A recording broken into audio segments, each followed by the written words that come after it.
মুফতি সৈয়দ মোহাম্মদ ফয়সাল গনি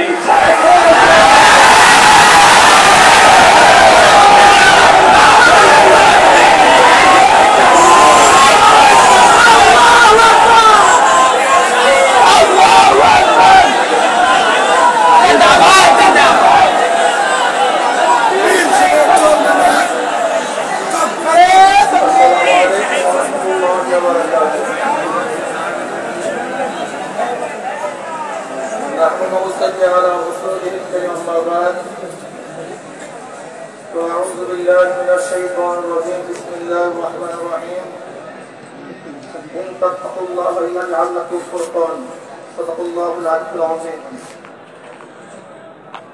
আমার গবেষণার লক্ষ্য না হওয়ার একমাত্র কারণ হল ফলক। আমার গবেষণা ভুল না হতে পারে, না হতে পারে। আমাদের সমস্যা হল অন্তরের লক্ষ্যটা নেই, অন্তরের মহাব্বত নেই, ভালোবাসা নেই। এই জন্য যতই লক্ষ্য করি না কেন ঠিক থাকে। এই জন্য আমি মনে করি যে আমাদের কলমের লক্ষ্য যদি হয় সে লক্ষ্য ভাঙবে না। দেখেন স্টেজ সিটিং অফকে কোনো মূল্য আমি কোনোদিনই দেখি নাই, যে কোনো গুরুত্বই মনে করি। অনেকে দেখছি একসাথে বসে খুব আনন্দিত হয়, এটাও দরকার আছে, খুব ভালো। কিন্তু লূত আলাইহিস সালাম তার স্ত্রী একই বিছানায় ছিল, কিন্তু ঐক্য ছিল না। নবী নূহ আলাইহিস সালাম তার সন্তান একই ঘরে ছিল, ঐক্য ছিল না। নবী ইব্রাহিম আলাইহিস সালাম তার বাবা একই বাড়িতে বসবাস করতেন, ঐক্য ছিল না। কিন্তু নবী আলাইহিস সালাম আর ওয়াইস করুনি ভিন্ন জায়গায় ছিল, ঐক্য ছিল। আমি সেই ঐক্য চাই। আর মুমিন কারো জন্য ওয়াহিদ। স্টেজে বসলাম, আনন্দ করলাম, ফুর্তি করলাম, বক্তব্য দিলাম, তারা খুশি হলে লাভালাভি করলেন, এরকম বহু দেখেছি আমরা এই বয়সে। কিন্তু পরবর্তীতে কোনো সত্তা আমরা সবচেয়ে বেশি বিধি হয়ে তা আমরা কি পারি না কলকে ঐক্য হতে, ইসলাম হুকুমাত কায়েম করার জন্য ঐক্য হতে, নিজের সমস্ত স্বার্থকে জলাঞ্জলি দিতে, ইসলামের স্বার্থকে প্রাধান্য দিতে, ইসলাম হুকুমাতকে কায়েম করার জন্য কি চেষ্টা করতে পারি না? যদি আসলে ইসলাম হুকুমাত কায়েম করতে চেষ্টাই করি, ঐক্যটাই চাই, তাহলে ছাড় দিতে পারবো না কেন? কেন ছাড় দিতে পারবো না? এই প্রশ্ন জবাব দেয়। ইসলামের হুকুমতই চাই, তাহলে আমি কেন ছাড় দিতে পারবো না? আমি স্টেজে বললাম ইসলামী আন্দোলন বাংলাদেশ কোনো ভুল যদি থাকে আপনি ওলামায়ে কেরাম ধরিয়ে দেবেন।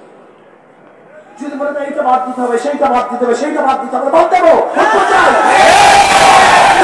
ঐক্য চাই, বুনিয়াদুল মাসরুফের ঐক্য চাই। স্টেজ সিটির ঐক্য আমি কোনোদিনই পছন্দ করি না, কোনো মূল্য আমার কাছে নেই। আফগানিস্তানে কলকি ঐক্য বেশিত বিশাল একটা জয় করেছিল, পরবর্তীতে তাদের মধ্যে সবচেয়ে বেশি মারামারি কাটাকাটি হয়েছে। কিন্তু পরবর্তীতে এমন ভাবে নেতৃত্ব দিয়েছে আর কোনো মারামারি কাটাকাটি হয়নি। আপনি কি ভেবেছেন? ধরে নেন আল্লাহ ফজলান। আজকে আমরা কলকি ঐক্য ব্যতীত একটা স্টেজ সিটি ঐক্য করলাম, ইসলাম হুকুমাত কায়েম করলাম, পরের দিন কি হবে বলেন তো? পরের দিন কি হবে ভাই? ভাবিয়া চিন্তা, তারপর আমাদের তো কাজ নাকি স্থায়ী ঐক্য করতে চেষ্টা করি। দেখেন স্টেজ সিটিং কথার মধ্যে অনেক স্বাদ আছে। ডায়াবেটিস রোগীর জন্য মিষ্টির মধ্যে বহু স্বাদ আছে, কিন্তু ভবিষ্যৎ কিন্তু ভালো না। স্টেজ সিটিং ঐক্যের মধ্যে অনেক স্বাদ আছে, কিন্তু ভবিষ্যতে ভালো দেখি না। এটা প্রয়োজন নয় তা বলছি না, কিছু মনে করি না।